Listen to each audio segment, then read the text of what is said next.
भाऊसाहेब, हा मिर्झा राजा वाटला होता त्यापेक्षा जास्त मुत्सद्दी निघाला।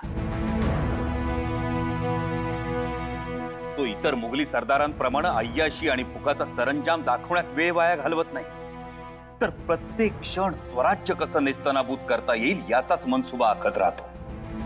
हा मिर्झा केवळ मुत्सद्दी नाही तर कपटीही आहे। होय आऊसाहेब, आणि त्यानं त्याची फौज फक्त पुरंदर आणि वज्रगडावर अडकून ठेवली नाही, तर स्वराज्यात सगळीकडे पसरून ठेवली आहे। शेतामध्ये तण माजत जातं आणि पिकाचं नुकसान करतं, त्या पद्धतीनं मुघली फौजेचं तण स्वराज्यात पसरून स्वराज्य नेस्तनाबूत करण्याचा मनसुबा आखलाय मिर्झानं। आणि आऊसाहेब, महत्वाचं म्हणजे मिर्झानं फौज अखंड फिरती ठेवली, त्यामुळे त्यांचे हल्ले परतवून लावण्यात आपली ताकद आणि वेळ दोन्ही खर्ची पडतंय। त्यामुळे आपल्या फौजेला नीट हालचाल करता येत नाही आणि पुरंदरावरही पोहोचता येत नाही। राजे, पुरंदराभोवती घट्ट पीळ असूनही आपण गडावर रसद पोचवू शकलो, त्यामुळे मिर्झास उल्लेखनीय यश मिळालं नाही।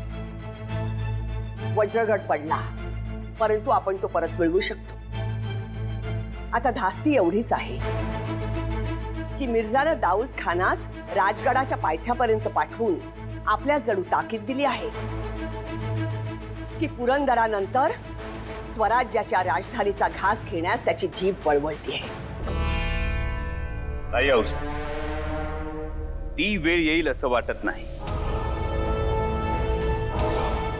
निसर्गानं संकेत द्यायला सुरुवात केली, आता लवकरच पावसाळा सुरू आणि सह्याद्रीच्या चिखला पावसात मुघली फौजेचं कंबरडं मोडेल आणि आपल्या समशेरीनं विजेचे लोळ होऊन आघात करायला अवधी मिळेल।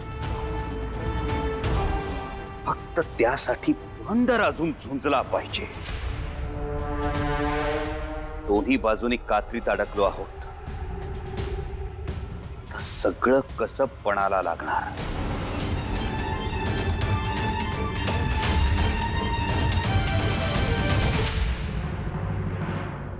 गडानो, मोगलांवर आपल्या तोफगोळ्यांचा मारा अचूक होत नाहीये। काहीतरी शक्कल लढवायला हवी। त्या उपर केदार दरवाजाजवळ मोगलांच्या दक्षिण फौजेतून रसूल बेग रोजबानीच्या तोफांचा जोरदार मारा होतोय। त्या तोफा कशा निकामी होतील ते बघायला हवं। पण मी काय म्हणतो, त्यांच्या त्या तोफा निकाम्या केल्या तर? रसूल बेग आणि त्याचे लोक बेसावध असताना त्याच्या छावणीवर हल्ला करू, त्याच्या तोफांच्या कानात मेघ टाकून त्या कायमच्या निकामी करू, म्हणजे त्याचा तोफखाना निकामी। अरे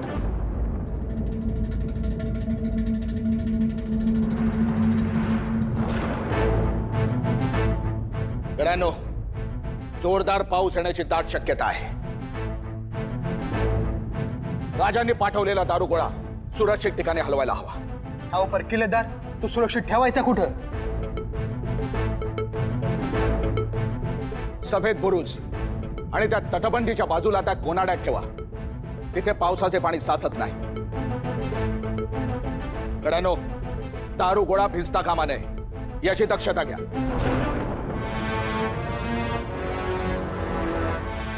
पाऊस पडू लागला की मोगलांचा मारा कमी होईल, त्याचा फायदा घेऊ। धमधमे उभे करायला घ्या, त्यावरून आत्ताच तोफा डागू, बघू त्यांनी भिंतीपर्यंत कसा पोचतो ते, आणि तो दिलेर काय करतो ते।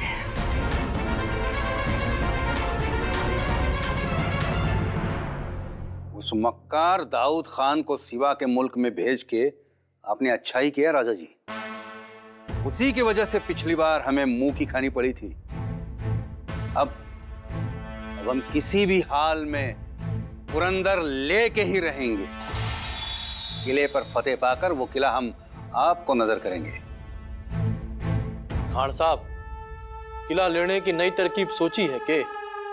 हाँ बिल्कुल सोचिए, बिल्कुल सोच के रखिए।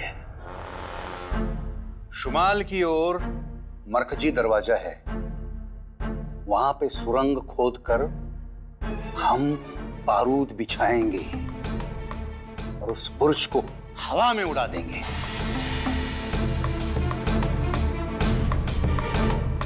बहुत अच्छी सोच है खान साहब, बहुत अच्छे। वाकई बहुत अच्छी सोच है आपकी, काबिले तारीफ है।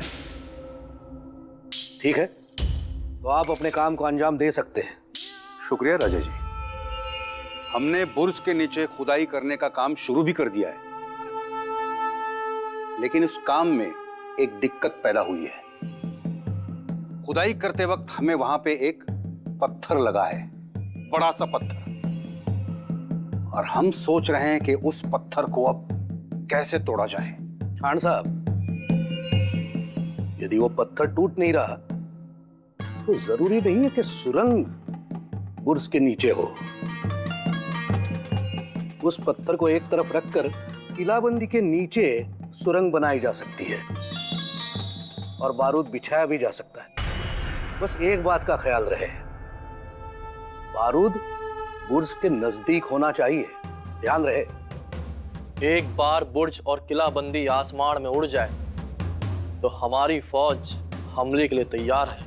हमारी फौज आसानी से किले के अंदर दाखिल हो जाएगी और फिर किले के अंदर छुपे हुए मुट्ठी भर मरहट्टे हमारी समंदर जैसी फौज के सामने कहां टिक पाएंगे। यकीनन, लेकिन खान साहब, धमाका बुर्ज के बिल्कुल नीचे होना चाहिए, जोरदार धमाका होना चाहिए। जी राजा जी।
हा आवाज तर दगडावर पहार मारल्याचा आहे. म्हणजे तटाखाली भुयार.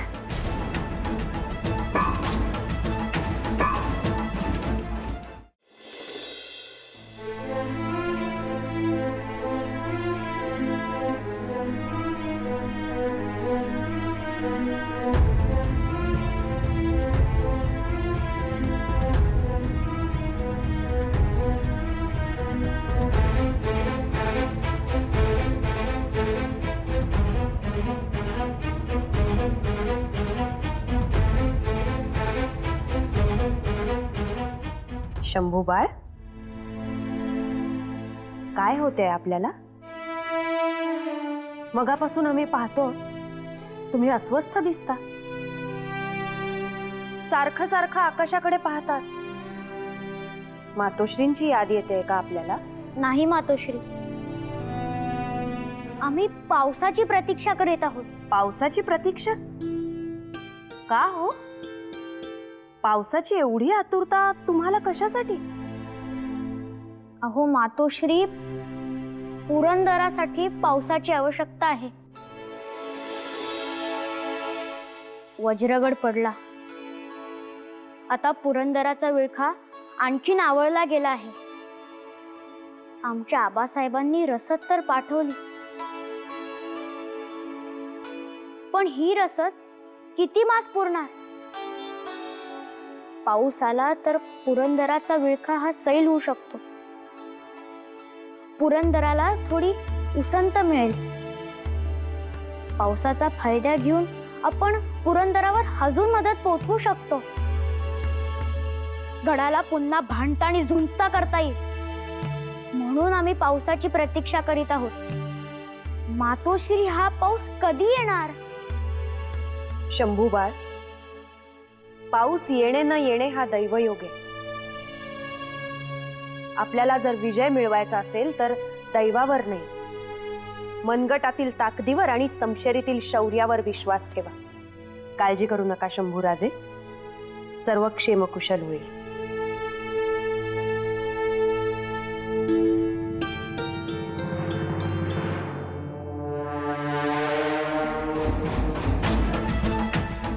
किल्लेदार इथून आवाज येत होता. कृपया बाहर घेऊन ये. हुकुम, अब कुछ ही देर में किलाबंदी बारूद के धमाके से आसमान में उड़ जाएगी. बेशक बेशक. अब देखते हैं कि पुरंदर हमारे सामने कैसे घुटने नहीं टेकता. सीवा का स्वराज मसल देंगे हम. इस किले की और स्वराज की धज्जियां उड़ती अभी देखेंगे हम.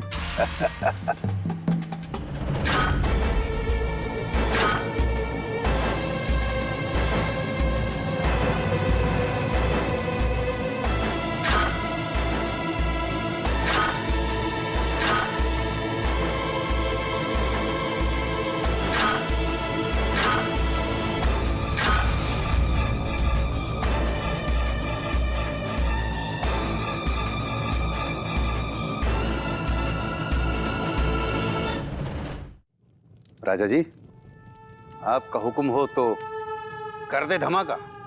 यकीनन इस धमाके की आवाज राजगढ़ तक पहुंचनी चाहिए. जय एकलिंग जी.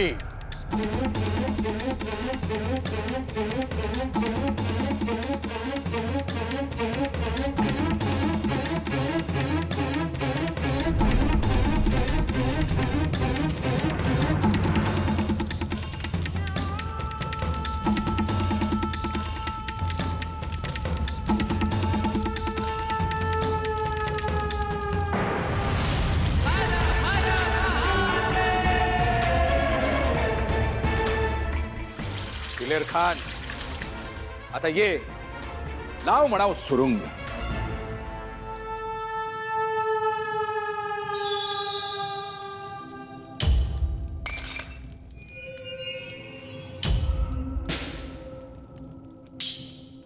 खान साहब, ये क्या बात है? अभी तक तो धमाका हो जाना चाहिए था. कहीं सुरंग खोदते वक्त बारूद बिछाने में कोई गलती ना हुआ है हमारे लोगों से? ना राजा जी, नामुमकिन है. मेरे आदमियों से गलती होना नामुमकिन है. सुरंग तो मेरी देखरेख में खोदी गई थी और बारूद भी मेरी देखरेख में बिछाया गया था. राजा जी सब्र रखिए, अभी धमाका होगा, अभी होगा. मारा वार खाली नहीं जाएगा.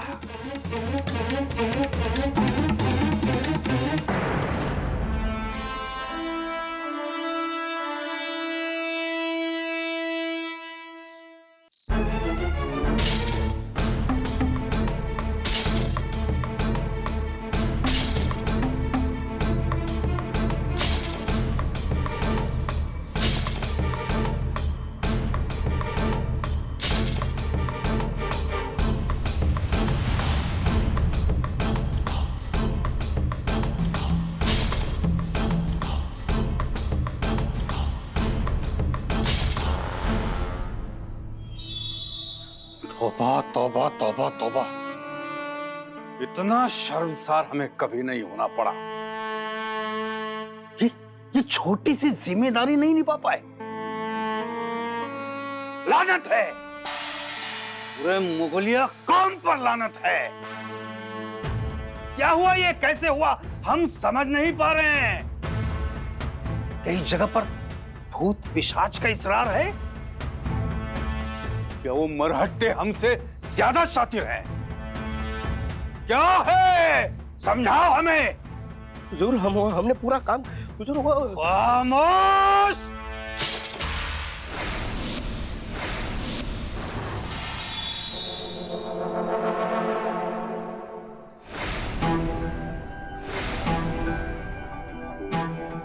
अपना काम ठीक से करते तो तौबा करने की ये नौबत नहीं आती हम पे.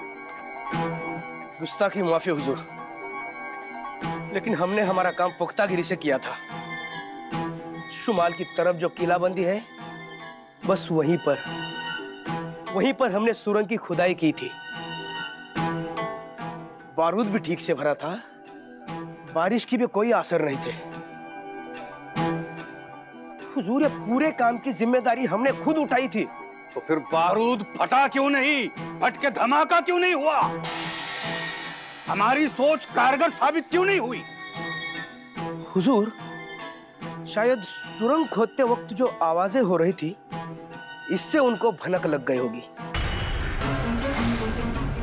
और वो दगाबाज मरहट्टों ने हमारी खोदी हुई सुरंग के ऊपर एक और बड़ा गड्ढा खोदकर उसमें पानी भर दिया। ये पानी इतना ज्यादा था कि हमारी बारूद की बोरियां गीली हो गई और हम किलाबंदी गिराने में नाकामयाब हो गए। माफी फरमाइए हुजूर, लेकिन इसमें हमारी कोई गलती नहीं।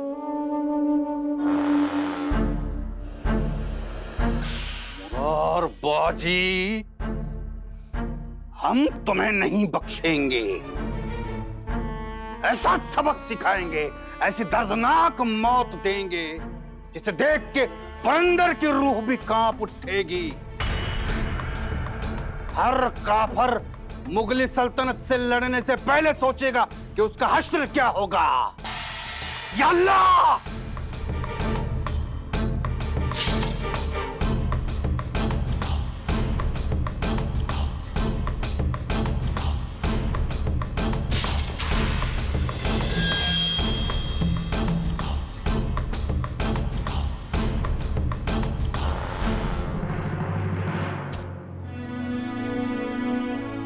अन्नपूर्णे, तुझी कमाल आहे बघ।